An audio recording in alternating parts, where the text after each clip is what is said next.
In a time long before you and I walked this earth, stories circulated among the people. Legends of terror so grotesque and haunting that they were whispered only in shadows. Today, we embark on a narrative from that very tapestry, a tale of the living dead. It is said that storytelling lies between belief and disbelief, where skepticism wrestles with faith. Many dismiss legends as mere tales of whimsy, whilst others cling to them with fervor unparalleled. But those stories float among us, weaving through our reality, even as you listen to this very tale.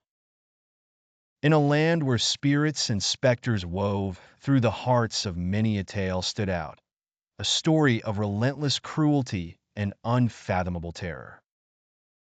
There lay a fortress under the command of a man feared as harsh and implacable, Peter Gigbert van Nood, whose reign of tyranny in the grand castle of Good Hope in Cape Town was notorious. The fortress, though awe-inspiring and majestic in renown, harbored the echoes of tormented souls and demons alike. It became a byword for atrocities. Grim stories of dread reached far beyond its gates. The tyrant, Van Nood, spared no one.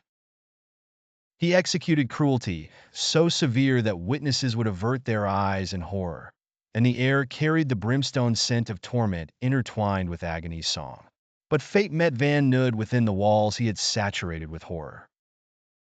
The time came for him to part from life, yet there lay no solace in it. His end met with poetic justice, an eerie justice on the very ground he had soaked in blood.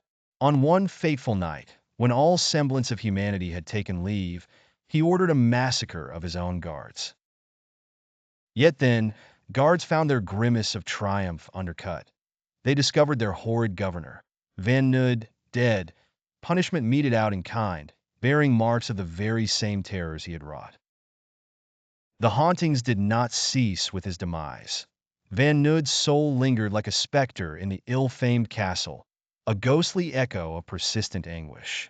As the 20th century dawned, nothing could quell the whispers of macabre dread, not even amidst the booming heart of London. Economic desperation, hunger, and destitution spread like a contagion, furnishing the tale of the dead train. Once, a train ran from Whitechapel to the Royal London Hospital, ferrying not the living but the dead.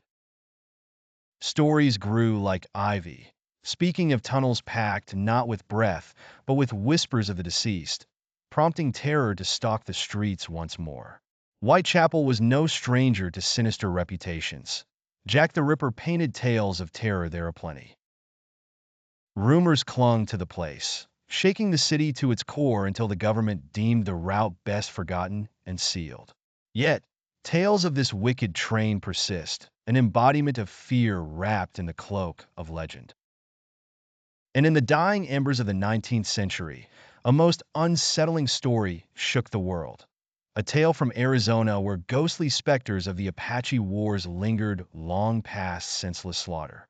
Here, a small, sweet family fell victim to the unfathomable.